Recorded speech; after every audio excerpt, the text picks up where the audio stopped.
स्वागत है आपका हमारे चैनल पे। और इस वक्त की बड़ी खबर आ रही है महाराष्ट्र से। आपके लिए बता दें कि कोर्ट की तरफ से संजय राउत को लगा है बड़ा झटका। सेवरी मेट्रोपॉलिटन मजिस्ट्रेट कोर्ट की तरफ से संजय राउत के खिलाफ जारी किया गया है गैर जमानती वारंट, जो कि एक नई मुसीबत है संजय राउत के लिए, जो कि अभी कुछ महीनों पहले ही जेल से बाहर आए हैं। आपके लिए बता दें कि भारतीय जनता पार्टी के नेता किरीट सोमैया की पत्नी ने डाला था ये मानहानि का मामला संजय राउत के खिलाफ, और जिस पर आज सुनवाई में नहीं पहुंचे संजय राउत कोर्ट में, तो कोर्ट के सामने अर्जी रखी गई मेधा सोमैया यानी कि किरीट सोमैया की पत्नी के वकील की तरफ से कि अगर इसी तरीके से संजय राउत कोर्ट नहीं आएंगे तो उनके खिलाफ जो है वो गैर जमानती वारंट कोर्ट को इशू करना चाहिए। और इस बात पर अमल करते हुए कोर्ट ने संजय राउत के खिलाफ गैर जमानती जो वारंट है वो इशू किया है।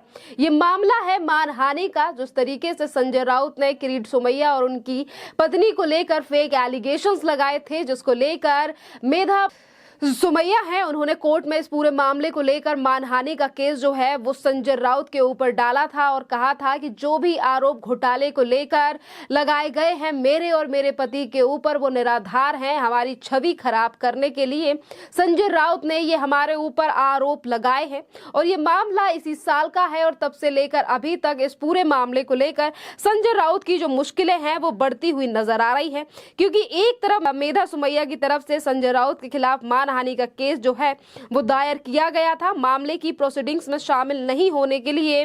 कोर्ट ने शिवसेना नेता संजय राउत के खिलाफ जमानती वारंट जो है वो जारी किया गया है। और इसी के साथ ये कहा गया है कि अगली जो सुनवाई है इस पूरे मामले में 24 जनवरी को की जाएगी, यानी कि 24 जनवरी को अब इस पूरे मामले को लेकर क्या जो फैसला है वो सेवरी मेट्रोपॉलिटन मजिस्ट्रेट कोर्ट लेता है, ये भी देखने वाली बात है। पर जिस तरीके से एक के बाद एक जो मुश्किलें हैं वो संजय राउत की लाइफ में बढ़ती हुई नजर आ रही हैं। आपके लिए बता दें कि पात्रा चौल घोटाले में भी ईडी ने संजय राउत को 1 अगस्त के दिन गिरफ्तार किया था और उस दिन भी उन्होंने कहा था कि मैंने कोई गलत काम नहीं किया है। और उसके बाद भी काफी दिनों तक 100 दिन से ज्यादा संजय राउत जेल में रहे थे इसी पात्रा चौल भूमि घोटाले को लेकर, जिसमें आरोप लगाया गया था कि किस तरीके से संजय राउत ने जो है वो करोड़ों का घोटाला किया है, वो भी प्रवीण राउत के नाम का जो बिचौलिया था उसका सहारा लेकर जो है वो करोड़ों का घोटाला महाराष्ट्र में किया गया था, वो भी फ्लैट्स को लेकर। पात्रा चौल जो थे, पात्रा चौल बनाने का जो कॉन्ट्रैक्ट था उसमें कितनी तरीके से ये जो बड़ा घोटाला है वो सामने आया था। और उसी पूरे मामले को लेकर संजय राउत की बीवी वर्षा राउत से भी पूछताछ ईडी ने की थी और उनके कई और दोस्तों को भी ईडी ने मामले की जांच करने के लिए बुलाया था। पर जिस तरीके से संजय राउत के खिलाफ एक के बाद एक मामला सामने आ रहा है तो मुश्किलें खड़ी हुई इसीलिए भी दिखाई दे रही हैं कि अभी कुछ दिन पहले जेल से बाहर आए संजय राउत के सामने क्या फिर से एक बार जो है वो बड़ी मुश्किलें सामने आने वाली हैं, क्योंकि एक तरफ मेधा सोमैया की ये याचिका जो मानहानि की कोर्ट में चल रही है इसी साल को लेकर। इसके साथ मेधा सोमैया के जो वकील हैं उन्होंने आज कोर्ट के सामने तमाम बातों को रखा है संजय राउत को लेकर, और फिर एक बार उन्होंने इन तमाम बातों को दोहराया है कि किस तरीके से संजय राउत ने जो एलिगेशन लगाए थे उनके कोई भी प्रूफ जो है वो संजय राउत के पास नहीं थे, पर उसके बावजूद भी उन्होंने सिर्फ और सिर्फ छवि खराब करने के लिए भारतीय जनता पार्टी के नेता किरीट सोमैया और उनकी पत्नी मेधा सोमैया की इमेज को खराब करने के लिए लगाए थे। सोमैया के वकीलों ने राउत के खिलाफ गैर जमानती वारंट करने के लिए अर्जी दायर की, इसे कोर्ट ने स्वीकार करते हुए NWV जारी किया है। वहीं संजय राउत की ओर से पेश वकील जो उन्होंने कहा है कि जैन ने कहा है कि वो जानना चाहते हैं कि संजय राउत आज ही मजिस्ट्रेट अदालत में पेश होंगे और गैर जमानती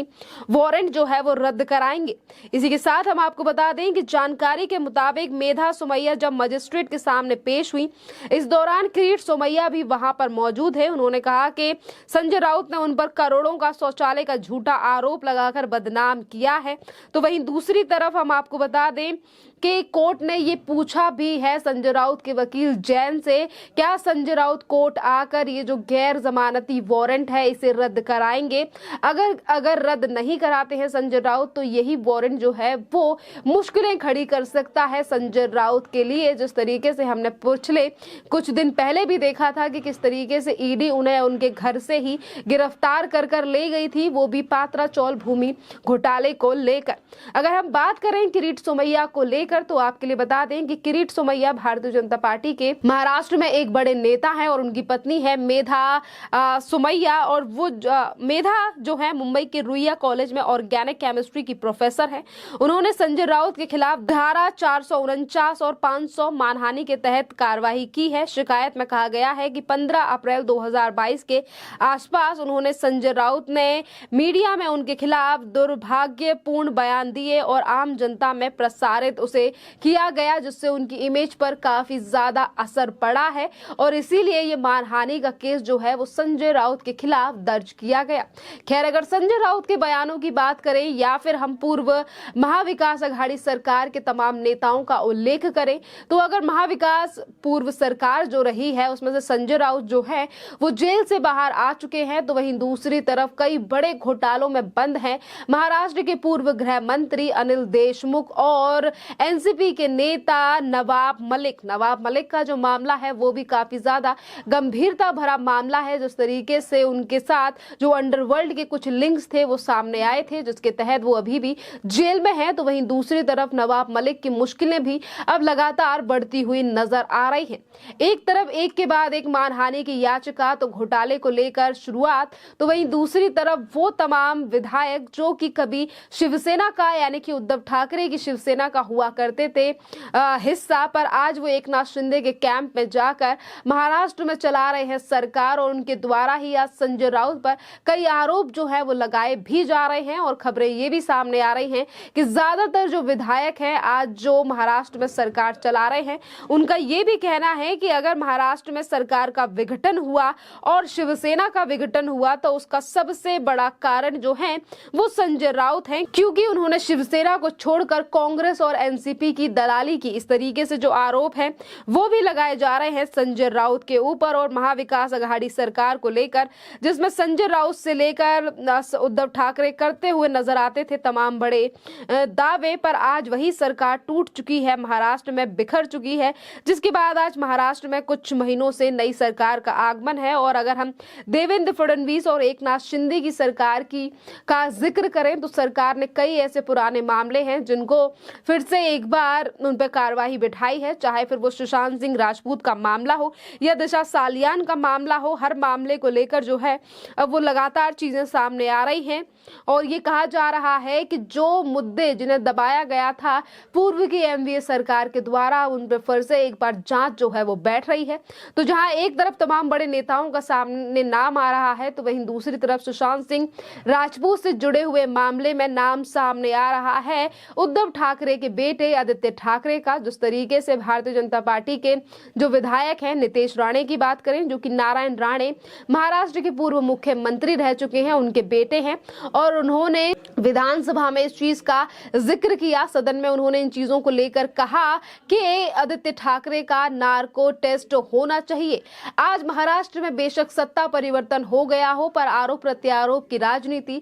लगातार महाराष्ट्र में जारी है, चाहे फिर वो मुद्दा कोई भी हो, चाहे फिर वो पूर्व की सरकार द्वारा किए गए घोटाले हों या फिर आने वाले बीएमसी चुनाव या फिर ऐसा कोई मुद्दा जिस पर डाली गई थी पूर्व एमवीए सरकार के द्वारा पट्टी, क्योंकि हर चीज से आज परत हटाने का काम महाराष्ट्र की एकनाथ शिंदे सरकार कर रही है और जांच के निर्देश भी दिए जा रहे हैं। खैर, इस पूरे मामले पर आपकी जो भी राय हो आप हमें कमेंट करके जरूर बताइए। धन्यवाद।